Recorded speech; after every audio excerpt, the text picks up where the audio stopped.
But it says here that in Luke 16:23, the rich man, and in hell he lift up his eyes being in torments.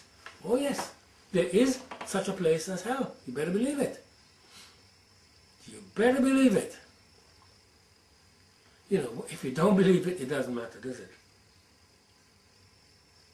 If the eternal God says something is so, then it is so. Whether you believe it or not is quite immaterial. And those who have been judged, like this rich man was, and found guilty, not the final judgment of Revelation, but their immediate judgment on death, where they were sent to the holding place, either of pain and suffering or of comfort, those who have ended up in the place of suffering, like the rich man, they know. That's why he said, send Lazarus to tell my brothers so they don't end up like this. So this hell business is real. Jesus Christ referred to hell several times. Luke 12:4, he says, and I say unto you, my friends, be not afraid of them that kill the body, and after that have no more that they can do.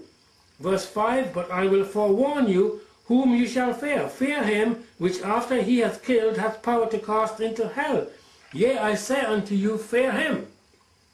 Oh yes, because child abuse ends up in hell.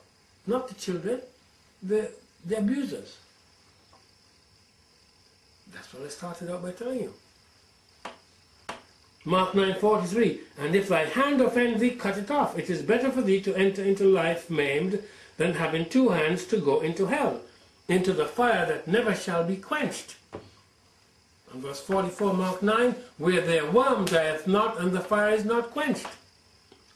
And if that is not bad enough, I have to tell you that at Revelation, where everything is finally judged once and for all, it says, Revelation 21:8, but the fearful and unbelieving and the abominable and murderers and whoremongers and sorcerers and idolaters and all liars shall have their part in the lake which burneth with fire and brimstone, which is the second death.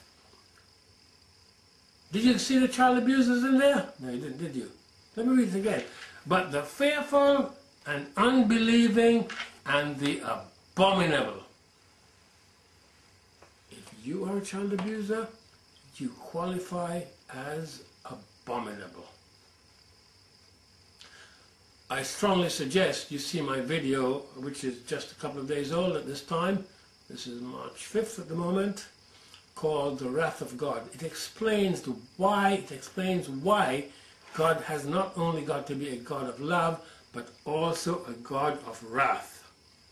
You see, I mentioned a few minutes ago that, the prostitution situation in Israel. And I said I wasn't surprised. Well, I wasn't surprised because the Talmud says when a man has intercourse with a little girl, it is nothing. Sorry? For when the girl is less than 3 years old.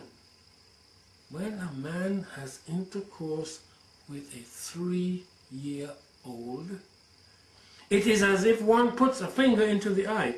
Tears come to the eye again and again, and so does virginity come back to the little girl under 3 years. Kethbot 11b. That's the Talmudic reference. When a grown man has sexual intercourse with a little girl less than 3 years old, 2 years old, 1 year old, 6 months old, you have got to be sick. You have got to be demonically possessed to go down there.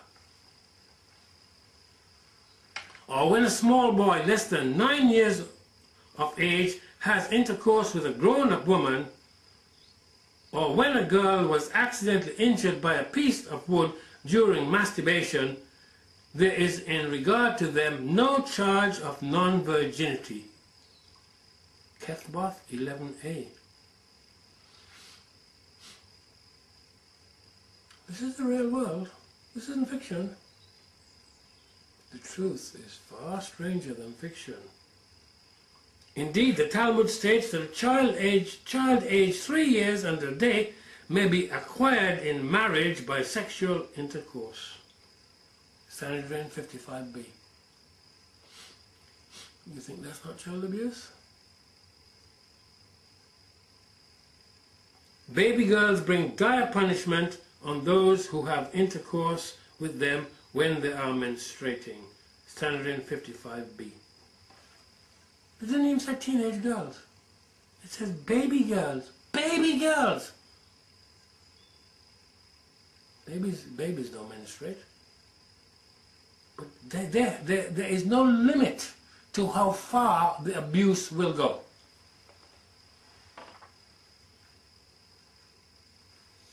It is important for us to discipline our children, but we should not abuse them. Never. I never abuse my children.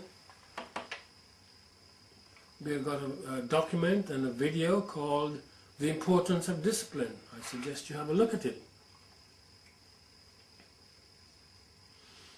You know, someone said to me, yes, but you know, some of these young Muslims are child bombers. This is true, absolutely true. But how did some of them become child bombers? How did these young girls strap explosives to themselves and then let themselves be blown to kingdom come? How? Well, many of them have been raped, including serial raping. Often this is an older woman who manipulates the situation to occur. And after the gang rape, the girl is told, you're no good. The shame is too great. All you can do is kill yourself. The girl, sick and destroyed, is the only word I can say, by this horrific experience, says, I can't go back home to my parents, I can't this, I can't do that, straps on explosives, goes and detonates it, and blows herself up. You see, there's often much more to what you're being told than what you are told. I said right now, we have child slave labor worldwide, making some cheap or also expensive, extortionately priced merchandise that you see in the stores. Some of it is the result of child labor. I've seen 5- and 6-year-old children struggling with huge heavy stones out of the mines. And they dig with their bare hands when they don't have an implement. These tiny, tiny children. And they're trying to find whatever scraps might still be left around in the mine, whatever the mine used to produce before. You know, in the UK we're making a great fuss about plastic bags. Of course we make a fuss, and my God is a God of wrath. I showed that plastic bags don't deteriorate. They just become smaller and smaller bits of plastic, end up in the ocean, and appear like plankton to the fish. The fish eat them, we eat the fish. I said we're eating our own rubbish at the moment. But in India, these bags, these same plastic bags, are scavenged for and sold for a few rupees in order to try and get something to eat. These bags can be containing anything, and I mean anything, including the ashes of people.